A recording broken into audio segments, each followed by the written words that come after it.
Okay, hello guys, good morning. Today is Tuesday. I'm supposed to be working but I took a day off para mag-review ng LMCP exam. I'm like 75% done now with my review. Tomorrow, I'm gonna be taking the exam. Ang LMCP nga pala, yan yung ginagamit ng mga networking engineers for monitoring network environments kasi sobrang detailed niya. Nagbibigay siya ng a lot of information like graphs, net flow, and all those stuff. So it would make the troubleshooting for network problems easier. And 2 months ago, nakuha ko na yung LMCA. And now I'm taking it to the next level, which is the Certified Professional. Kaya yun, sana makuha ko yung exam ko bukas or i-update ko kayo kung anong mangyari after the exam. Nagpahinga muna ako kasi na-overload na ako ng information. It's already 12 and nagsimula ako mag-study mga around 8 or 9 a.m. pa. Tuloy-tuloy. Kaya medyo sumakit yung ulo ko. Okay, so 20 minutes break is done. Balik na tayo sa pag-aaral.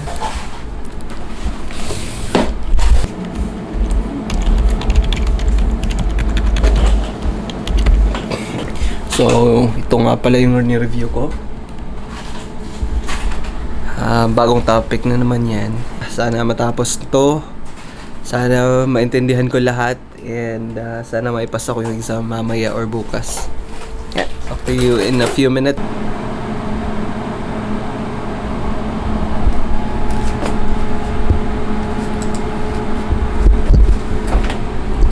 A few moments later.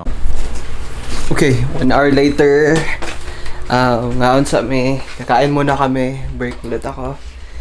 So, ito nga pala yung result sa niluto ni Mipo.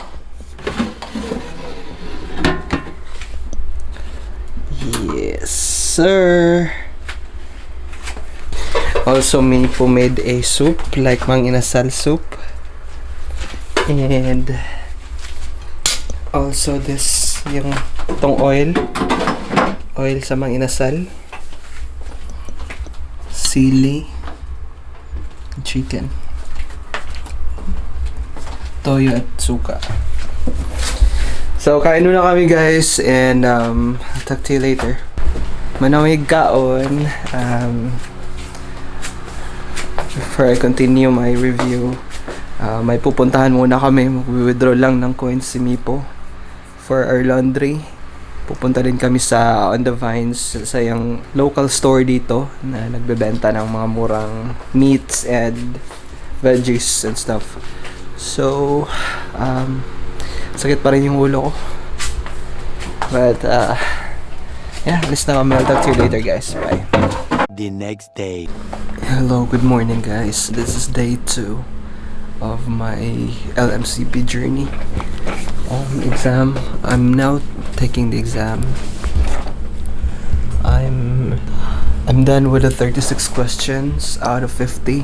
So I've started around 7 a.m. and it's already 10 a.m.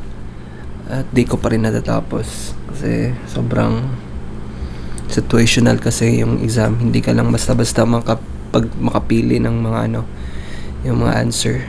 So you really have to have a good understanding about how LogicMonitor works kasi hindi siya kagaya nung ibang exam na yung question is may katapat agad na answer. Dito, kailangan mo i-analyze first and then you have to pick the answers.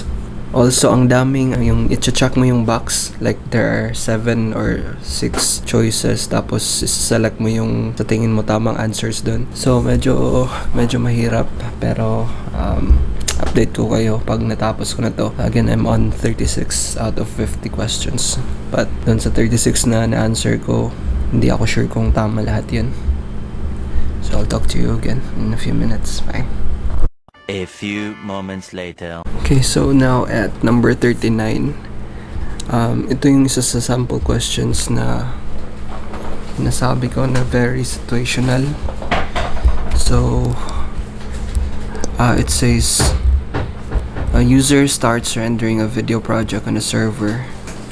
The CPU usage on Core 768 reaches 98% at 16:44:40. So there's a graph here that shows the data is changing from 1634 to 1636 to 1638 and so on. So the user looks at the raw data of the instance and confirms that the timestamp entries show that data changing to the corresponding times every 2 minutes. So which settings determines this behavior? Yung mga ganyang question, guys. Tapos ang dami pang choices. 6 choices and you can only select one answer. Yung kailangan mo talagang maintindihan bago ka mag-take nitong exam na to. Kasi ang hirap, ang daming pagpipilian. I decided to take a break first for like a few minutes. So I'm talking to you now. I'll talk to you in a few minutes again. Bye. A few moments later. So hello guys. Bad news. I failed the first attempt. I got 36 out of 50, and the passing score is 40. So I missed like 4 answers. And yeah, it's already 11 a.m. and I've started 7 a.m. 8, 9, 10, 11. It's like 4 hours I spent for that exam, and yeah, I need to study a little bit more. I'll probably try to retake it later today. Pahinga muna ako. Need to do something else to divert my attention. 3 hours later. Hindi ako ulit magbalik. Pagaling na lang natin. Kasi baka magbalik. Ang marami din butter. Oo, yung butter naman. Excuse me. Okay, hello guys. So it's 5:37 p.m.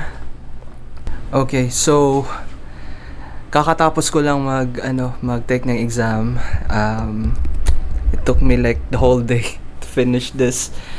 But luckily I passed. Di kan lang ipapakita yung score, but I got the passing score for the LMCP. Another achievement unlocked, another credential na ma-add natin sa resume natin. So, yun. It took me like a lot of breaks kasi sobrang hirap ng mga questions. I'm just so thankful na tapos din to. Kakatapos ko lang talaga. Sobrang kawado. Thank you so much. Thank you, Mi po, for sa pag-atiman sa mga snacks and stuff so I can concentrate. And thank you so much, Lord, for guiding me with the correct answers kasi may isang item doon na talagang binalikan ko kasi di talaga ako sure sa answer. So binago ko, parang yun yung reason nakapasa ako sa exam. Kung hindi ko change yun, siguradong bagsak. Kailangan kong ulit mag-spend ng another 6 hours to finish the exam. So sobrang hassle. And yeah, so guys, if you're an IT and if you're taking like exams and stuff, just like focus, remove all unnecessary distractions in your life. Like, ang ginawa ko is remove ko yung Warzone, yung Discord. Hindi muna ako umupo sa harap ng gaming computer ko para makafocus ako sa study, and sa awa ng Diyos, nakapasa, nanginginig pa ako. So, I think I'm gonna end the vlog here. Thank you so much for watching, and I'll see you in my next vlog. Bye.